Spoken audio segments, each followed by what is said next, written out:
Puji Tuhan, selamat hari Minggu semuanya. Selamat kita berbakti, selamat kita berbakti di rumah Tuhan. Mari saudara, kita akan memulai ibadah kita pagi hari ini. Kita mau bangkit berdiri. Kita mau menyanyikan satu pujian, "Kala ku cari damai, hanya ku dapat di dalam Yesus."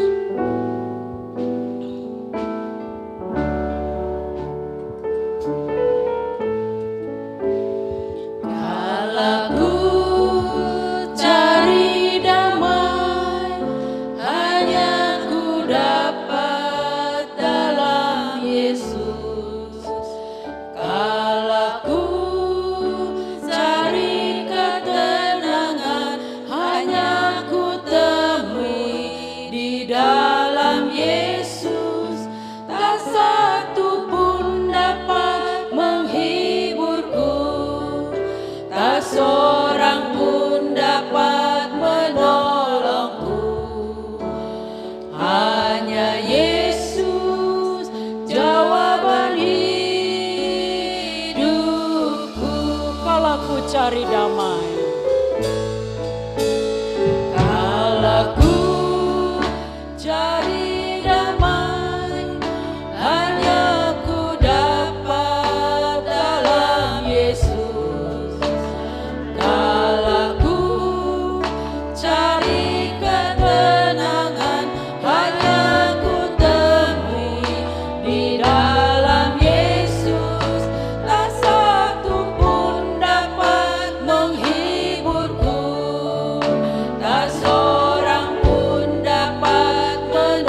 Saudara-saudara, mari kita berdoa. Bapa Sorga, kami mengucap syukur dan terima kasih untuk pagi hari ini Tuhan. Kau baik, Kau sungguh luar biasa Tuhan. Kami percaya kami hadir di sini adalah suatu anugerah-Mu yang luar biasa buat kami Tuhan. Kau sudah memberikan kesehatan yang baik pagi hari ini Tuhan. Kami berkumpul ingin memuji-muji nama-Mu Tuhan. Terima kasih Tuhan. Terus Tuhan, urapan-Mu Tuhan berikan kepada yang melayani maupun yang dilayani Tuhan. Kami serahkan ke tangan-Mu, kami percaya Roh Kudus pimpin. Hamba-Mu juga Tuhan pimpin. Supaya dapat berbicara melalui hamba-Mu ini Tuhan. Firman-Mu Tuhan. Firman-Mu yang damai, Firman-Mu yang memberkati kami, Firman-Mu yang menolong kami. Pada hari ini adalah jawabannya. Terima kasih Bapa, kami serahkan ke tangan-Mu. Kami ingin memulai dalam nama Yesus Kristus. Haleluya, amin. Puji Tuhan, silakan duduk saudaraku. Tidak terasa saudara, 1 bulan telah kita lalui.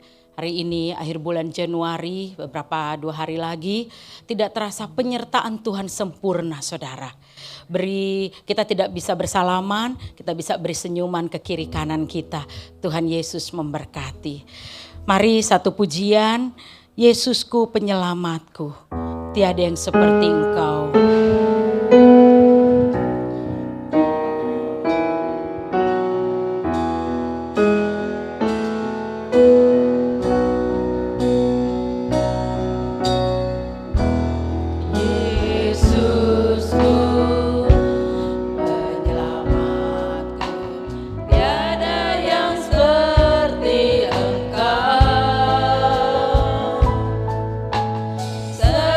Hari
tiada janji seperti yang Yesus janjikan kepada saya dan saudara. Dia akan selalu menemani kita, saudara.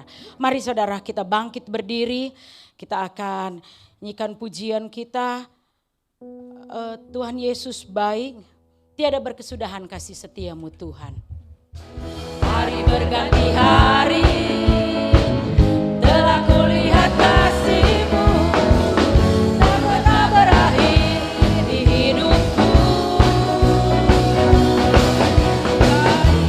Baik, amat baik, untuk selama-lamanya.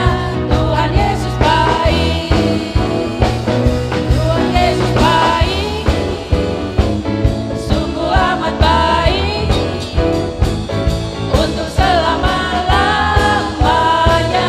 Tuhan Yesus baik, tiada berkesudahan kasih setiamu Tuhan, selalu baru rahmat-Mu bagiku. Hari berganti hari, telah kulihat kasih-Mu, tak pernah berakhir di hidupku. Baik, sungguh amat baik, untuk selama-lamanya. Tuhan Yesus baik, Tuhan Yesus baik, sungguh amat baik, untuk selama-lamanya. Tuhan Yesus baik, Tuhan Yesus baik, sungguh amat baik, untuk selama-lamanya. Tuhan Yesus baik, Tuhan Yesus baik, sungguh amat baik, untuk selama-lamanya. Tuhan Yesus baik, untuk selama-lamanya. Tuhan Yesus baik. Puji Tuhan saudara, Tuhan Yesus baik untuk selama-lamanya. Dia tetap baik saudara. Saudara, bagi yang muda kita tetap berdiri. Bagi yang sudah usia tidak masalah untuk duduk di tempat saudara. Bagi yang muda kita masih tetap semangat untuk memuji Dia. Tiada terukur besar kasih setiamu Tuhan.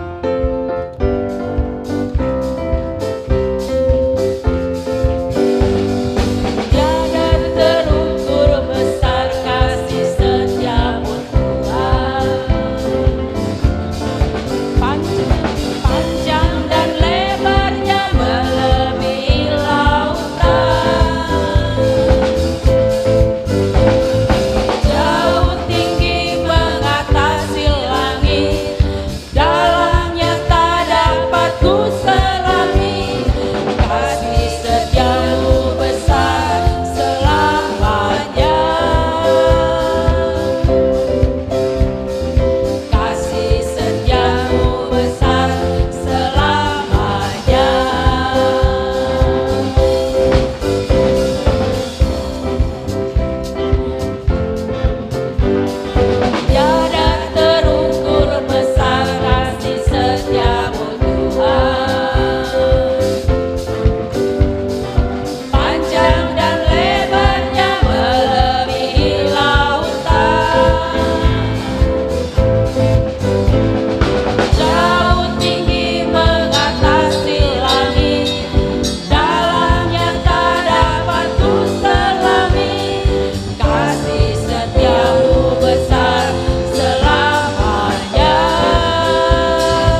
Puji Tuhan saudara. Saudara merasakan kasih Tuhan begitu besar dalam hidup saudara. Amin. Puji Tuhan saudara. Mari kita akan siapkan hati kita, pikiran kita, semua fokus untuk kebenaran firman Tuhan. Kita siapkan hati kita saudara. Ada satu pujian yang mengatakan, hidup ini adalah kesempatan. Saudara, nyanyikan lagu ini dengan hati-hati yang sungguh saudara. Agar Tuhan beri kita kesempatan untuk kita melayani Dia, menyembah Dia saudara.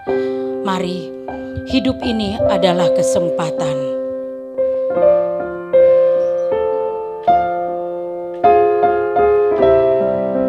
Amin Yesus.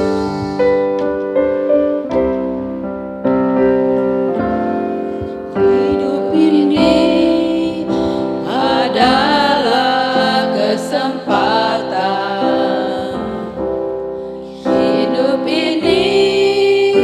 Untuk melayani Tuhan, jangan sia-siakan waktu yang Tuhan beri. Hidup ini harus jadi berkat. Hidup ini adalah kesempatan. Adalah kesempatan. Hidup ini untuk melayani Tuhan. Jangan sia-siakan waktu yang Tuhan beri. Hidup ini harus jadi berkat.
Saudara, apakah hidup kita sudah jadi berkat?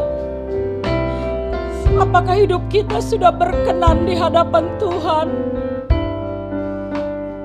Apakah hidup kita sudah jadi berkat untuk sesama kita manusia, saudara-saudara kita seiman? Saudara, selagi ada kesempatan, berbaktilah, taatlah kepada Tuhan.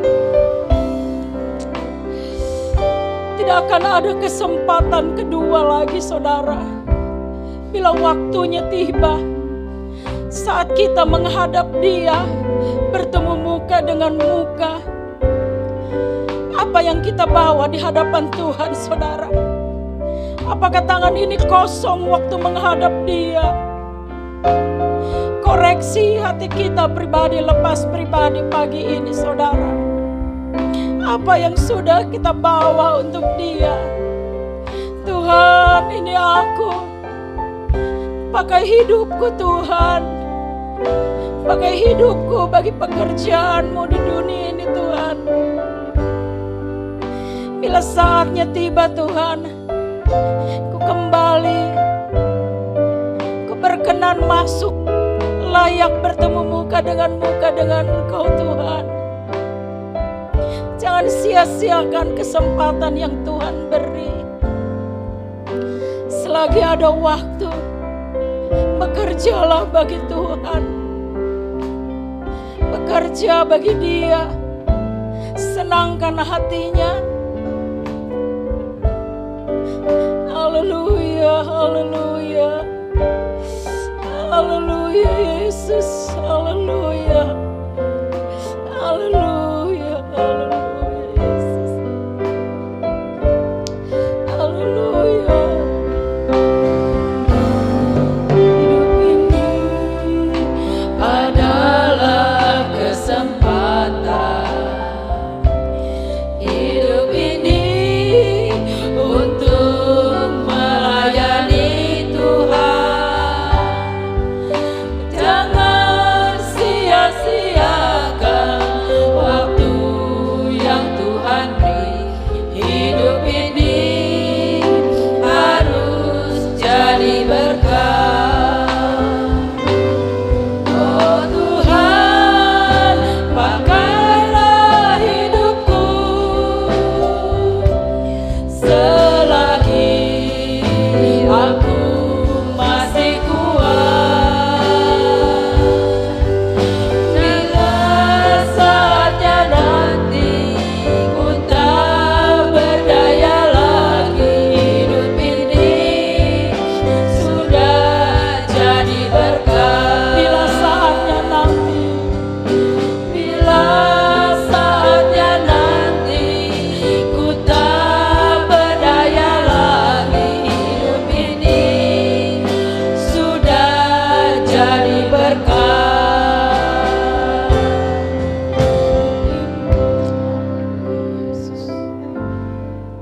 Saudara-saudara kekasih, mari kita berdoa.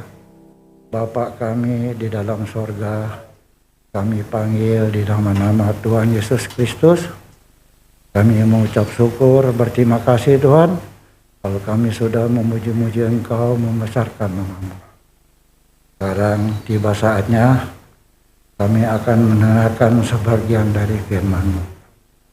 Berkati hamba-Mu untuk menyampaikan firman-Mu dengan kuasa-Mu. Terima kasih Tuhan, kami menyerahkan ibadah ini dalam nama Tuhan Kristus.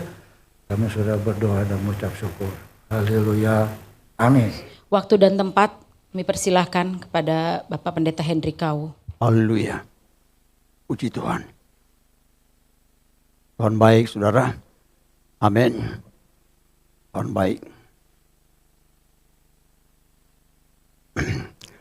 Kita sudah sampai pada akhir bulan. Di bulan Januari tahun 2023. Dan dengan berakhirnya bulan Januari 2023, maka ini juga terakhir dari tema yang sudah dibahas selama 1 bulan, yaitu surat yang terbuka. Puji Tuhan. Nah, saya adalah pembicara terakhir, sehingga terus terang aja, ya cukup membingungkan bagi saya.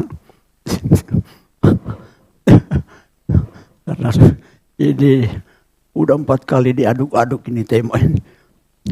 Ada pembicara-pembicara yang hebat. Ya, sekarang pembicara ngos-ngosan. Iya. Tapi tidak apa-apa. Saya percaya bahwa Tuhan itu baik. Amin. Haleluya. Biar ngos-ngosan, pokoknya jangan menyerah di Tuhan. Saya minggu lalu bolak-balik ke rumah sakit Cipto di Cendana. Cendana. Apa namanya itu? Rumah sakit yang baru itu. Apa Pak Ferry? Kencana. Iya, Kencana. Kencana. 2 dokter setelah saya di scan, dan dokter melihat bahwa di paru-paru saya memang udah parah. Ini menurut dokter ya. Jadi ada 2 paru-paru, paru-paru kiri dan paru-paru kanan. Jadi yang sudah paling rusak itu paru-paru saya sebelah kanan. Di paru-paru ini harusnya nempel ke dinding. Di paru-paru harus nempel ke dinding. Tapi ternyata ada space, ada jarak. Dan di dalam jarak itu, menurut hasil dari CT scan itu, ada cairan. Ada cairan. Jadi mau tidak mau saya mesti dioperasi. Jadi saya dilempar ke dokter David namanya, orang Batak. Dia bilang bahwa saya melihat ini saya tidak berani operasi. Saya nggak mau ambil resiko. Karena kalau saya operasi akan berbahaya pada paru-paru yang sebelah kiri yang masih agak bagus. Bagaimana kalau dikasih obat, dokter? Obat pun saya nggak mau kasih. Jadi sama dengan dokter di Penang. Dia bilang memang ini tidak ada obatnya. Jadi Bapak sudah latihan pernafasan saja. Rajin olahraga. Olahraga saja cuma 100 meter. Nggak usah itu, kesini aja saya udah ngos-ngosan. Apalagi mau jalan-jalan jauh. Jadi ya sudah. Kesimpulannya bagi saya adalah saya minta paru-paru baru dari Tuhan. Dan itu sudah lama saya minta. Sampai hari ini belum dikirim oleh Tuhan. Mungkin Tuhan izinkan saya begini dulu. Ya. Tetapi dengan keadaan demikian saya tetap jalan terus melayani. Saya tidak akan pernah berhenti. Saya sudah melihat satu teladan yang luar biasa dari guru saya. Sakit-sakit dia jalan terus. Ya. Dokter bilang sama saya, Bapak, karena saya kasih tahu profesi saya pendeta. Saya khotbah, saya nyanyi. Wah, itu tidak boleh, Pak. Bapak tidak boleh nyanyi. Karena kalau nyanyi itu tarik suara dari dalam. Itu akan mengganggu paru-paru Bapak. Khotbah tidak boleh, bayangkan saudara. Jadi harusnya saya tidak boleh duduk ini khotbah nih. Ya, tidak boleh saya khotbah. Apalagi nyanyi. Seperti tadi Ibu Imelda nyanyi. Harus ingat itu, nggak boleh saya nyanyi katanya. Saya pikir-pikir kalau begini, bagaimana saya bisa melayani? Terus saya terlintas dalam pikiran saya. Pak Pendeta Awunato waktu jantung, dokter bilang nggak boleh tip saxophone. Tapi dia hajar terus. Tapi nggak mati itu tip saxophone. Ya kan? Dilarang dokter jangan pergi ke Irian karena tidak boleh terbang di atas ke ketinggian berapa itu. Nggak boleh. Malah ke Timika. Pulang sehat tuh. Saya ada contoh baik bagi saya. Saya nggak mau menyerah. Biar tertati-tati berjalan. Jalan terus. Ditugaskan ke orang mati. Pergi juga. Besuk orang. Mendoakan orang, saya jalan terus. Tidak menjadi masalah. Pokoknya sampai nafas yang terakhir. Saya tetap mau melayani. Yang penting saya masih bisa ngomong. Saya masih bisa jalan. Dan saya masih bisa setir mobil. Kecuali malam karena mata saya. Jadi pantang menyerah. Itulah keputusan saya pribadi. Kecuali saya sudah terbaring di rumah sudah nggak bisa lagi ngapa-ngapain. Baru saya berhenti. Tapi semasih saya masih bisa melangkah. Semasih saya masih bisa berjalan. Saya akan jalan terus. Puji Tuhan saya mempunyai istri yang selalu memberikan saya semangat. Haleluya papi. Paru-paru baru papi. Kadang-kadang bosan juga saya dengarnya. Gue juga tahu itu mah. Dalam hati saya cuma gak kasih dengar sama dia aja. Saya juga tahu udah ngomong banyak-banyak. Sekali 2 kali cukup tapi jangan ulang-ulang dong. Aduh. Ya gitulah ya.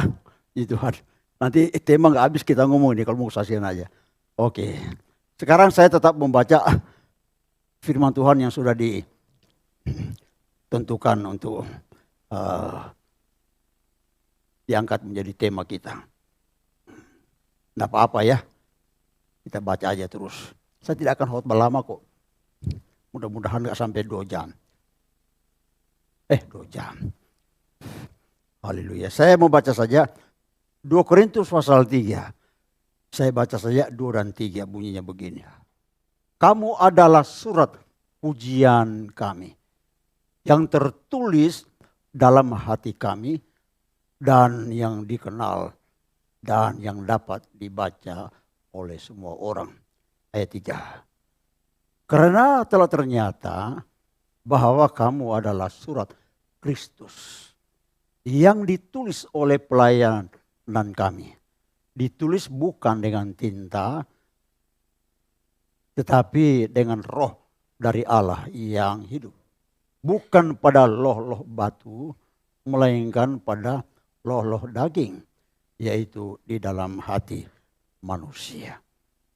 Saya tidak akan bicara terlampau luas dari tema ini, tapi saya melihat secara implisit, ya, tersembunyi, terkandung di dalam 2 ayat ini satu kata yang penting, yaitu keteladanan.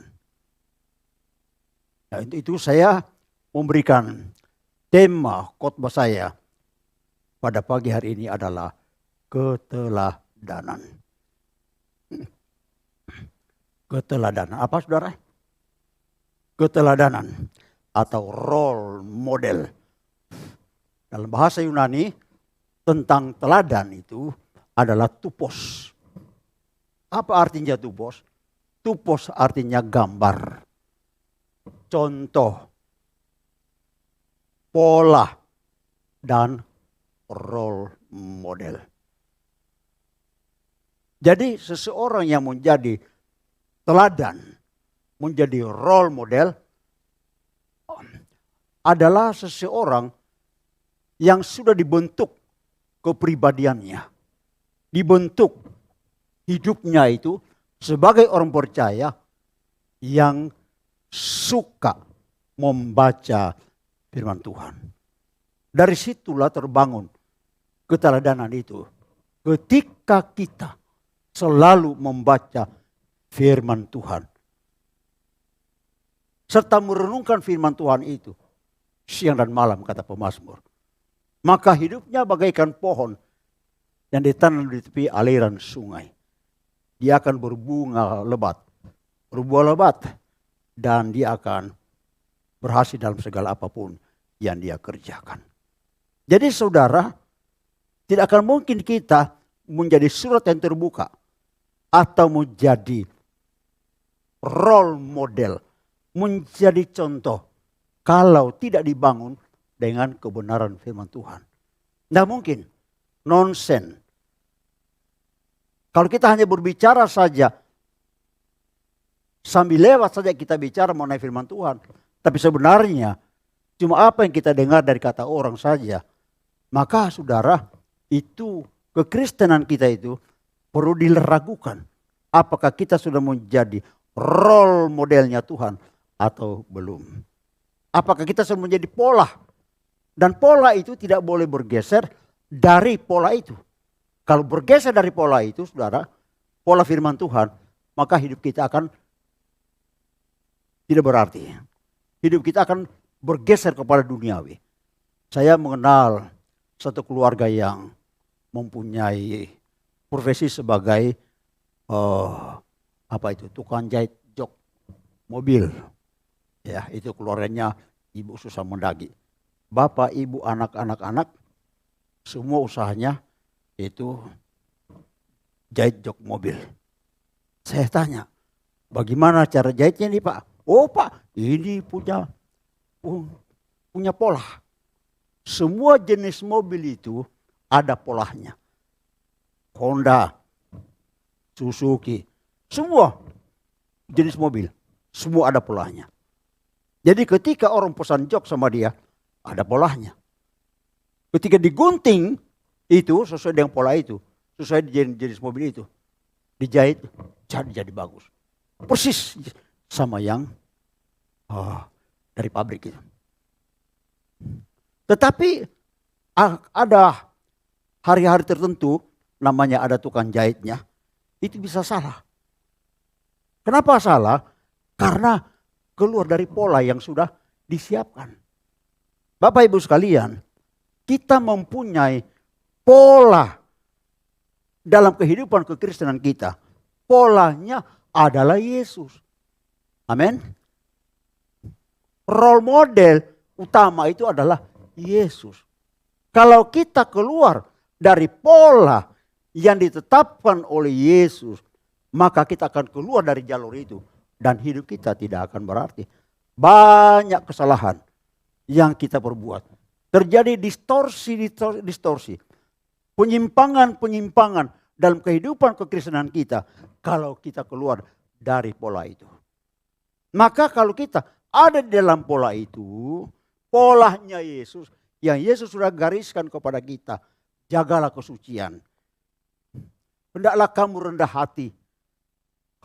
Jangan berdusta. Jangan berbohong. Jangan mencuri. Tapi kita lakukan itu, maka kita keluar dari pola yang Yesus sudah gariskan kepada kita dalam firman-Nya. Nah, oleh karena itu, bagaimana caranya supaya kita tetap konsisten di dalam pola yang Yesus sudah gariskan kepada kita dalam firman-Nya? Tak lain dan tak bukan. Hanyalah kita tetap tekun dan setia membaca firman Tuhan. Maka hari demi hari iman kita itu akan terbangun di sana. Terbangun iman kita itu sehingga kita mempunyai standar yang kuat di dalam kebenaran firman Tuhan. Maka saya percaya kalau standar kita kuat dalam kebenaran firman Tuhan, maka kita tidak akan tergoyahkan oleh apapun. Tantangan, godaan, cara-cara duniawi yang mempengaruhi kita. Saudara, kita tidak akan tergoyahkan oleh itu. Saya mau tunjukkan kepada saudara apa yang dikatakan oleh Paulus kepada anak angkatnya, yaitu Timotius. 1 Timotius pasal 4 ayat 12, tolong Pak.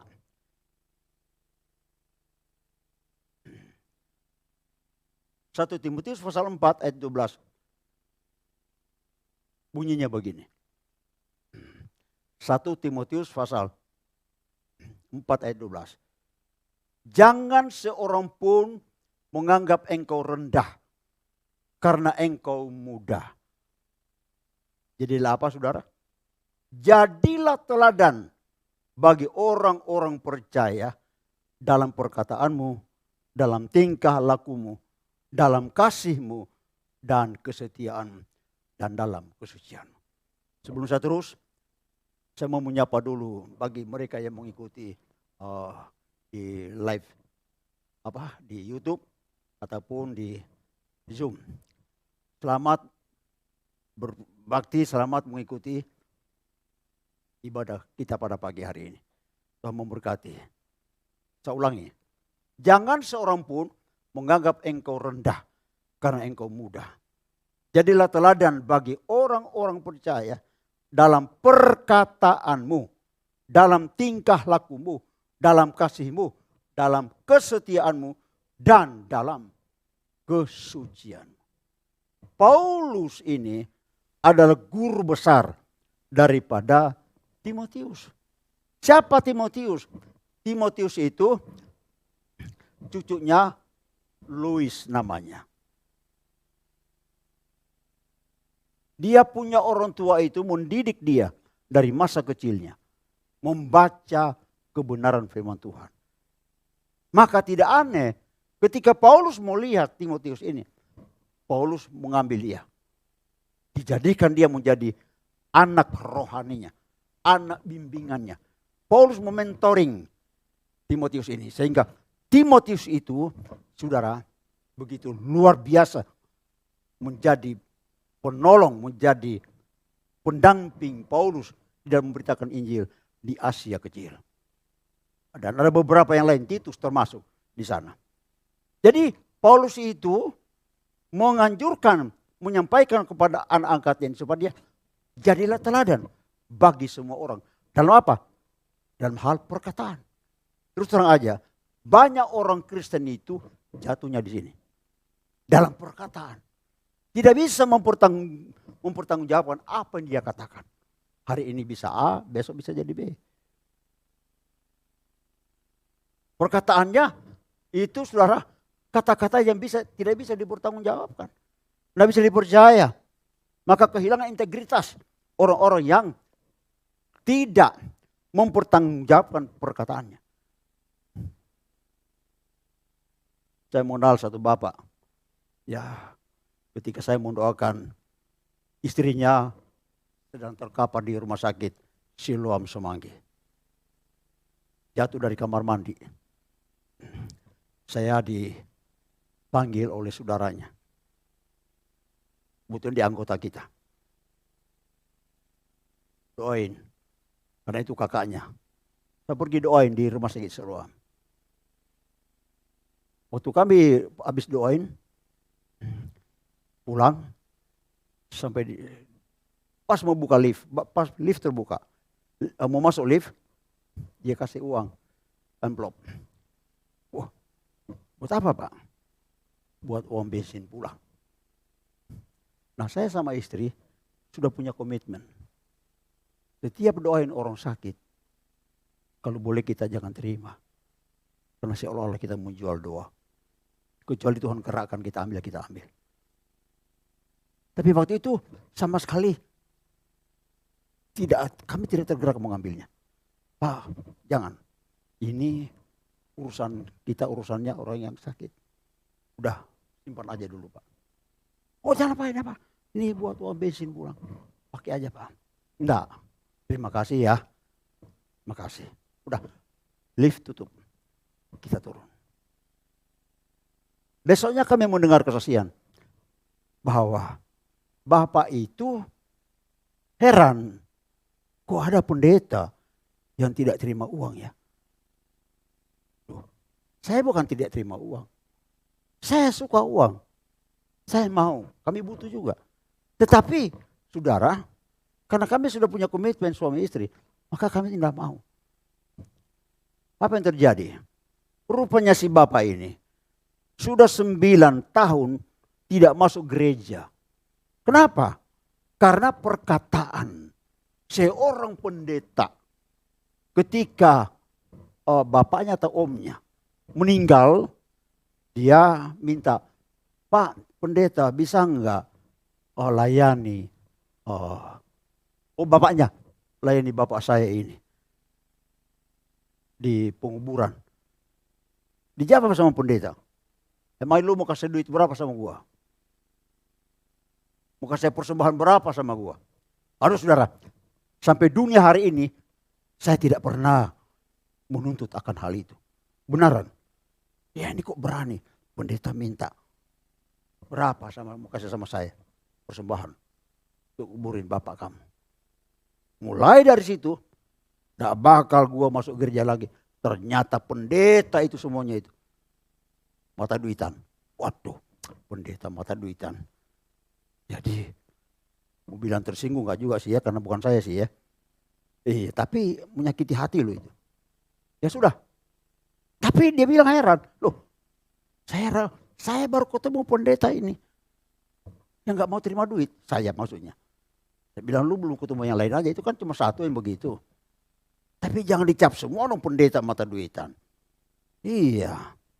Ya kan, tapi melalui itu plan kami terpadu. Akhirnya saya layani terus. Sampai istrinya dikubur, sampai buka prasasti istrinya, siang bolong di Cibubur saya pergi. Kenapa saya lakukan itu? Sebenarnya saya tidak mau lakukan itu. Saya nggak mau terima semua. Kan masih ada pendeta yang lain. Tapi saya mau jadi teladan. Saya ingin orang ini supaya kembali ke gereja. Dan puji Tuhan, sampai hari ini dia masuk gereja. Dan anak-anak itu temannya Pak Alvin itu. Mana Pak Alvin? Iya. Nama temannya Pak Alvin. Anak-anaknya sampai hari ini. Dulu hampir setiap bulan sebelum COVID. Dia panggil papi mami sama kami. Anaknya itu. Dia lebih akrab dengan kami daripada orang tuanya sendiri. Papi kita bulan ini makan di sini ya. Papi nanti bulan ini kita makan di situ ya. Ya kita iya aja lah. Sembari layani mereka lah. Sharing-sharing di meja makan begitu. Tentang firman Tuhan. Karena yang layani waktu mereka mau menikah, konselingnya saya juga yang layani mereka. Jadi saudara, kita harus bertanggung jawab atas setiap perkataan yang kita lemparkan ke publik. Jangan sampai dari perkataan kita itu membuat orang itu mundur dari gereja, apalagi mundur dari Tuhan. Kemudian dalam tingkah laku, dalam kasih, dalam kesetiaan, dan dalam kesucian. Nah ini memang berat. Tentu berat kita lakukan. Tapi sesuatu yang firman Tuhan katakan, tidak ada yang berat kalau kita berserah sepenuhnya kepada pimpinan Roh Kudus. Karena hanya Roh Kuduslah yang memampukan kita untuk melakukan semuanya itu. Seperti Paulus berkata di dalam pembacaan tadi. Karena diri kami sendiri, yaitu 2 Korintus 3 ayatnya yang ke-5. Dia bilang begini. Dengan diri kami sendiri, kami tidak sanggup untuk memperhitungkan sesuatu seolah-olah pekerjaan kami sendiri. Tidak. Kesanggupan kami adalah pekerjaan Allah. Kesanggupan kami adalah pekerjaan Allah. Dalam melayani pekerjaan Tuhan, saudara, bukan sesuatu hal yang mudah. Ya, bukanlah sesuatu hal yang mudah dalam melayani pekerjaan Tuhan. Tanpa intervensi Allah dalam kehidupan kami sebagai hamba-hamba Tuhan, nah mungkin kami bisa melayani Tuhan yang begitu berat pertanggungjawabannya. Yang pertama, tanggung jawab kepada manusia. Dan tanggung jawab kepada umat. Dan tanggung jawab kepada Allah. Sistem salib itu ada. Horizontal dan vertikal. Bertanggung jawab kepada Allah dan bertanggung jawab kepada manusia. Apa yang Tuhan sudah gariskan bagi kami sebagai hamba Tuhan. Untuk kami lakukan, harus lakukan dengan tulus. Harus lakukan dengan penuh tanggung jawab. Karena jiwa-jiwa itu Tuhan percayakan kepada kami sebagai hamba Tuhan. Baru tahun lalu saya melayani dan saya membaptis orang. Ada sekarang yang belum dilakukan. Ya, ada satu pembantu rumah tangga dari jemaat ini juga. Pembantu rumah tangganya itu tadinya kerja sama orang Kristen juga. Rumah orang Kristen ini setiap hari ada pesta. Tapi mereka putar juga film. Namanya The Passion of Christ. Wah, jadi pembantu ini nonton. Tiba-tiba dia menangis. Lihat kok itu Tuhannya orang Kristen disiksa. Dia mulai tertarik, saudara. Dan dia bertanya kepada tuannya di rumah itu. Tapi tidak ada bimbingan. Padahal itu kesempatan untuk membimbing sang pembantu ini untuk dibawa kepada Kristus. Tapi tidak ada bimbingan. Tidak ada arahan. Tidak ada penginjilan. Karena apa? Mereka itu Kristen duniawi. Tidak bertobat. Filmnya film Tuhan Yesus. Kelakuan setan. Ngerti maksudnya, saudara? Film Yesus. Masih memanggil Tuhan. Tapi sebetulnya kelakuannya apa? Saya mabuk-mabuk. Dalam rumah bagaimana mungkin? Menjadi teladan. Pembantu sendiri tidak bisa mengikuti kehidupan mereka. Kenapa? Karena mereka tidak menunjukkan warna kekristenan yang sebenarnya seperti apa. Ketika pembantu ini keluar dan tinggal ke satu ibu, rumahnya daerah Menteng sana. Ketemu dengan saya layani. Saya layani, saya injili, dan saya ajak dia terima Yesus sebagai Tuhan dan Juru Selamatnya. Tinggal tunggu dibaptis saja. Banyak cara yang Tuhan tunjukkan kepada kami sebagai hamba Tuhan untuk kami layani. Satu keluarga Buddha yang dari Penang sekarang berobat di Jakarta. Itu ibu itu cancer. Ketemu dengan saya. Dia udah kenal saya waktu kami di Sungai Liat Penang. Sampai sini dia kena kanker. Dia dengar saya selalu menyanyi di dekat rumah mereka di Jalan Laut di Sungai Liat. Lagu yang mereka senang dengar itu apa? Indah rencanamu Tuhan. Tiap pagi saya nyanyi indah rencanamu. Karena itu kan di bawah angin. Masuk semua ke rumah-rumah itu suara saya. Dan ketika kami pulang, saya dicari. Mana itu bapak yang sering nyanyi itu? Aduh, enak sekali dengar nyanyinya. Iya. Waktu dia kena kanker, datang ke Jakarta, dia tanya saya, di mana itu bapak itu? Saya ditelepon sama satu keluarga yang sudah kami kenal. Kami datang. Begitu datang, saya bilang ini kesempatan. Ini satu kesempatan. Hidup ini adalah kesempatan. Thank you ya, kita nggak janjian. Hidup ini untuk melayani Tuhan. Layani. Sampai terima Yesus bersama dengan anaknya. Sekarang tinggal tunggu dibaptis. Yang penting dia sudah terima Yesus. Haleluya. Jadi saudara, jadikanlah hidup kita ini teladan. Sebuah teladan yang paling tepat dalam hal kekristenan kita. Mari kita lihat di dalam Filipi pasal yang kedua, ayat yang ke-6. Ini teladan yang paling akurat dan paling istimewa. Coba ke-5 dulu.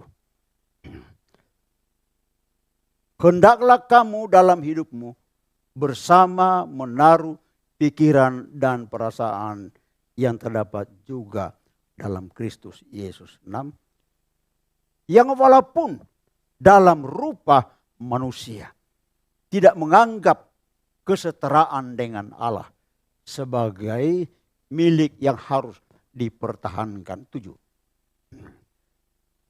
Melainkan telah mengosongkan dirinya. Kata mengosongkan dalam bahasa Yunani kenosis. Mengosongkan sampai zero. Mengosongkan dirinya sendiri. Dan mengambil rupa seorang hamba dan menjadi sama dengan manusia. Terus 8. Dan dalam keadaan sebagai manusia, ia telah merendahkan dirinya dan taat sampai mati, bahkan sampai mati di kayu salib. Ini teladan yang paling istimewa. Teladan Kristus. Bagaimana seorang Tuhan yang selalu bersama-sama dengan Bapanya di surga datang ke dunia. Dia mengosongkan dirinya. Dia tidak menganggap kesetaraannya dengan Allah. Mengosongkan dirinya. Dan dia setia taat sampai mati. Bahkan sampai mati di atas kayu salib. Ini teladan yang luar biasa. Tentu saudara, untuk mengikuti teladan Yesus, saya merasa bahwa pasti kita semua berkata terlalu berat kalau teladan untuk Yesus. Tapi tidak mengapa. Manusiawi kalau kita tidak mampu untuk itu. Tetapi perlahan-lahan minta pimpinan Roh Kudus dalam hidup kita. Supaya saudara kita mampu seperti Yesus merendahkan dirinya. Seperti Yesus taat setia sampai mati. Saudara mengiring Tuhan itu bukan hanya sifatnya temporer atau sementara atau coba-coba mau mengiring Tuhan. Tapi mengiring Yesus harus dari hati yang paling sungguh. Mengiring Yesus ada sebuah keputusan yang tulus dan dipertanggungjawabkan. Diserahkan kepada Roh Kudus supaya Roh Kudus terus menuntun, memimpin kita untuk kita bisa sama seperti Kristus. Sebab ada ayat yang mengatakan begini. Setiap orang yang mengakui Yesus sebagai Tuhannya, dia wajib hidup sama seperti Kristus. Wajib hidup sama seperti Kristus. Berarti bisa kita lakukan itu. Bukan dengan kekuatan kehebatan kita. Bukan dengan kemampuan kita. Tetapi dengan pimpinan, arahan daripada Roh Kudus. Yang menjadi guru besar kita. Untuk mengajar kita. menuntun, membimbing kita supaya kita mampu mengerjakan segala sesuatu yang Tuhan perintahkan kepada kita.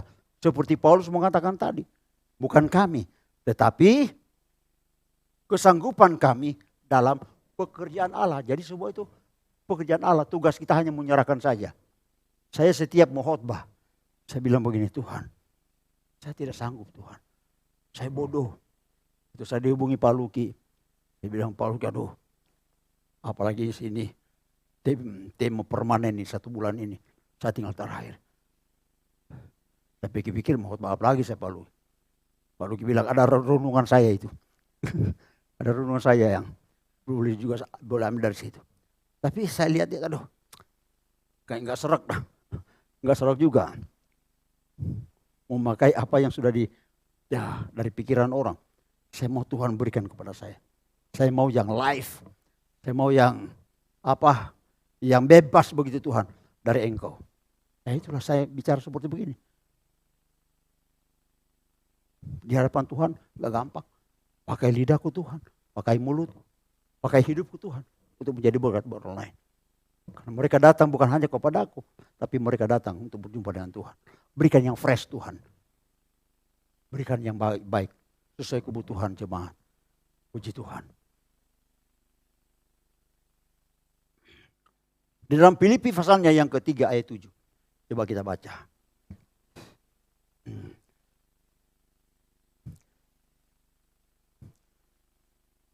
Filipi 3 ayat 7 berbunyi.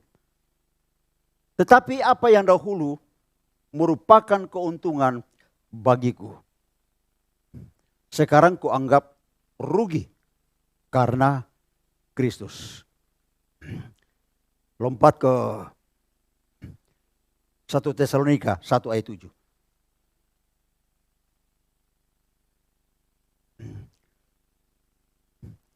Satu Tesalonika pasal 1 ayat 7. 1 Tesalonika.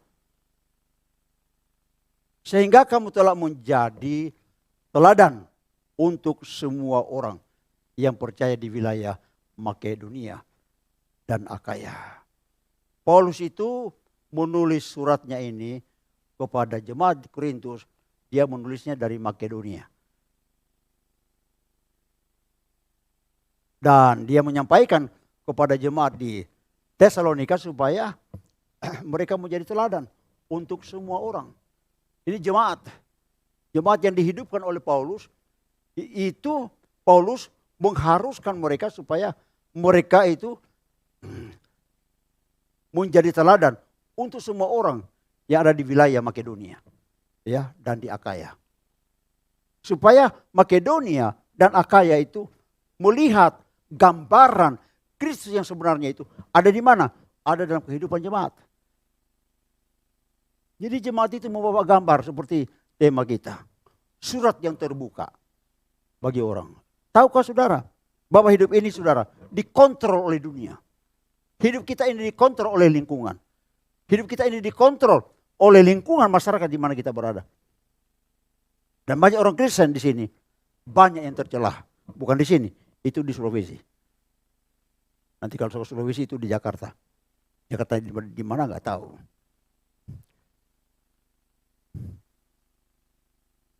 Ada suami istri saudara, pendeta lagi, kejar-kejaran loh.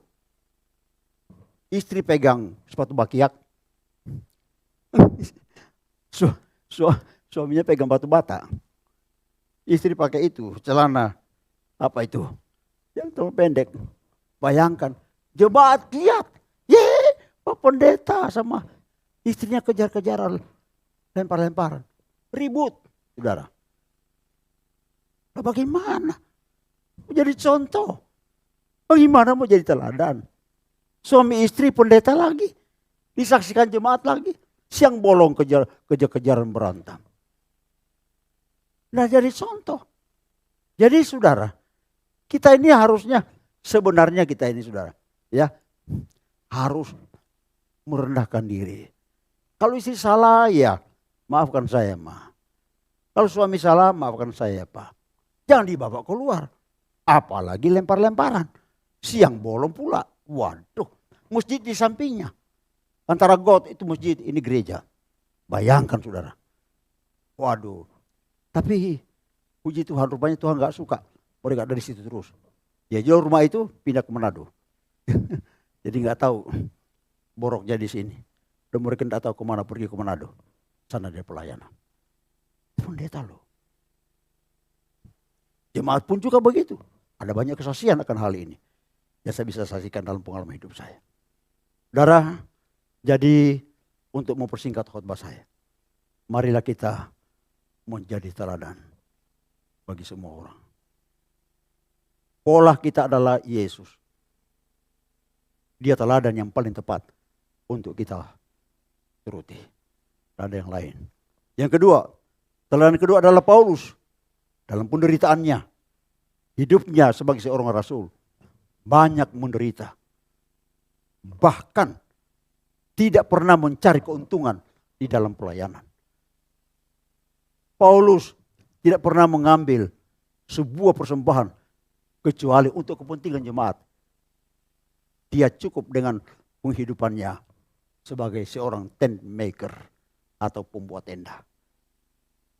Saya melayani saudara, tidak ada motivasi apapun dan saya melayani.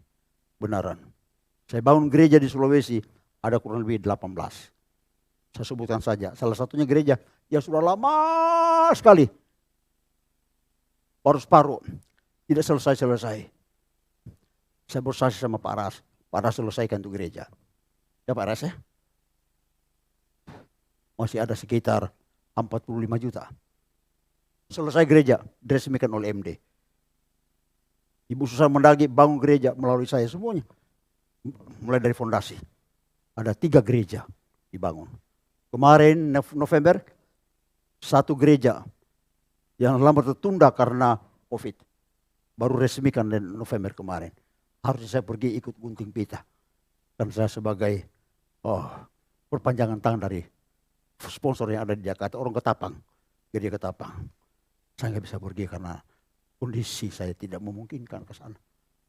Tidak 1 peser pun saya pernah ambil uang itu. Tidak 1 peser pun. Karena saya kerjasama dengan MD. Supaya apa? Supaya uang itu terjaga baik-baik. Jangan sampai singgah sama pendeta dan pendeta salah gunakan uang itu. Pembangunan tidak jalan. Itu ada pengalaman seperti itu.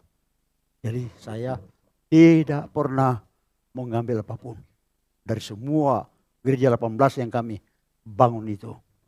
Tidak 1 peser pun saya ambil uangnya. Malah kadang-kadang saya punya uang keluar untuk tambah-tambah, beli apa gitu.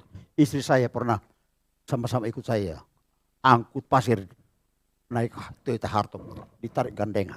Kami tampung pasir dengan istri saya. Siang bolong di Sulawesi. Kami lakukan itu dengan hati yang tulus. Melayani harus melayani dengan tulus. Haleluya. Urusan upah, urusannya Tuhan. Adanya saja Tuhan gerakan. Nah, waktu saya sakit, di situ saya melihat bagaimana Tuhan itu tidak pernah tutup mata dengan saya. Setiap saya berangkat ke Penang, kami harus siapin 50 sampai 60 juta. Setiap bulan tahun 2016-2017. Setiap bulan 60 juta. Karena mata saya disuntik. Dan kemudian kanker saya harus dikemo. Bayangkan saudara. Tapi tidak pernah saudara kami kekurangan. Maka benarlah lagu Pak Wondatu yang mengatakan. Ku takkan kekurangan bersama musik maju. Ku takkan kekurangan bersama Yesus. Tiada pernah tidak ada dalam Yesus. Yesus selalu berikan dan menyediakan. Haleluya. Haleluya. Saya minta Pak Ruki Tuhan selamanya. Haleluya. Haleluya. Puji Tuhan selamanya.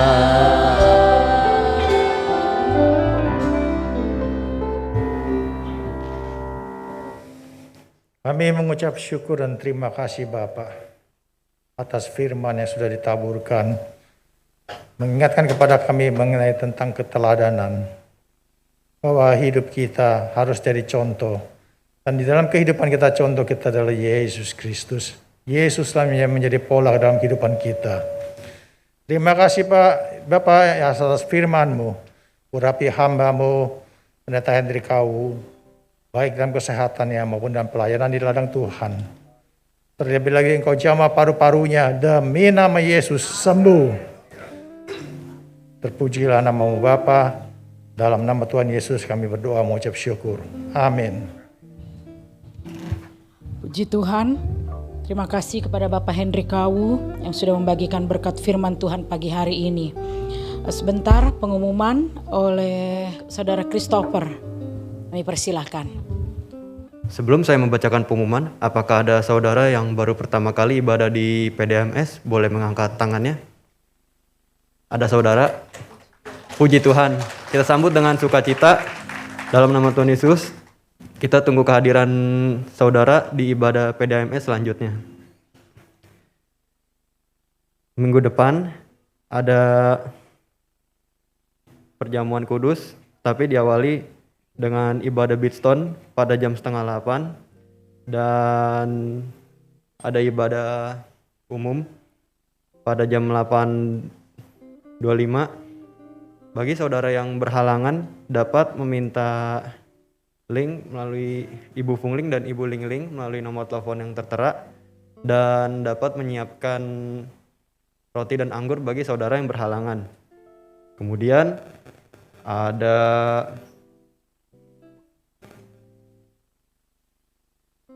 bagi anak-anak saudara yang memiliki anak-anak yang masih kecil, dapat mengikuti ibadah onsite di sekolah minggu pada jam 8.25 dengan menghubungi Ibu Heni atau Ibu Sandy melalui nomor telepon yang tertera.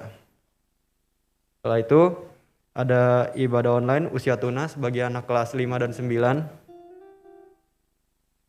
Dapat meminta link melalui Ibu Mary atau Ibu Sandy melalui nomor telepon yang tertera. Dan dilanjutkan ada ibadah onsite bagi anak remaja dan dewasa muda PDMS pada hari Sabtu jam 7:30. Untuk linknya dapat meminta kepada Ibu Link atau Ibu Ling melalui nomor telepon yang tertera. Kemudian bagi jemaat yang berulang tahun di bulan Januari yaitu Ibu Elizabeth, Bapak Lukas Sudibyo, Ibu Pendeta Helga Bahari, Edward Nathanael, Nugraha Wijaya, Yudit Aurelia, Christopher Rusli, Ibu Yani Cing, Ibu Melana Sanjaya, Stefanus Wahyu, Bapak Kristanto Limpa, Ibu Imelda, Bapak Sujoko, dan Ong Andreas dimohon untuk maju ke depan untuk didoakan oleh Bapak Pendeta Hendri Kawuk. Kemudian bagi saudara yang ingin memberikan persembahan dapat mengambil amplop yang terdapat di belakang kursi dan dimasukkan ke dalam kotak yang ada di depan pintu. Kami juga mengapresiasi jemaat yang tetap mengikuti protokol ibadah PDMS dengan menggunakan masker, jaga jarak, tidak berkerumun, hindari jabat tangan, ikuti petunjuk usher, dan tidak makan dan minum di ruang ibadah. Sekian pengumuman dari saya, Tuhan Yesus memberkati. Kasih ke Christopher. Mari anak-anak muda seperti Christopher maju melayani ya di AMS. Haleluya. Kita akan akhiri ibadah kita di pagi hari ini. Yang berulang tahun bisa maju ke depan. Nanti Bapak Hendri Kawu sekalian doa berkat dan mendoakan yang berulang tahun di bulan Januari. Kami memuji kebesaran-Mu. Mari kita bangkit berdiri saudara. Tuhan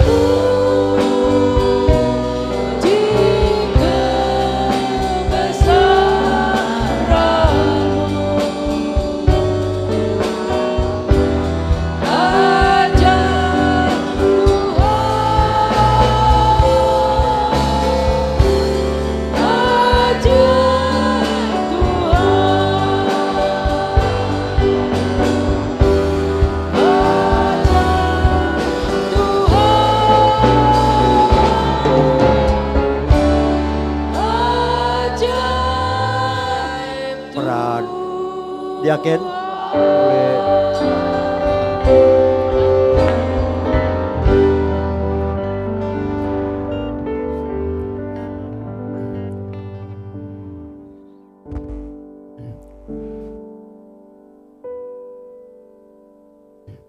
Mari jemaat angkat tangan ke depan. Doain saudara-saudara kita yang berbahagia. Mereka ditambahkan Tuhan umurnya. Bapa, setelah kami mendengarkan firman,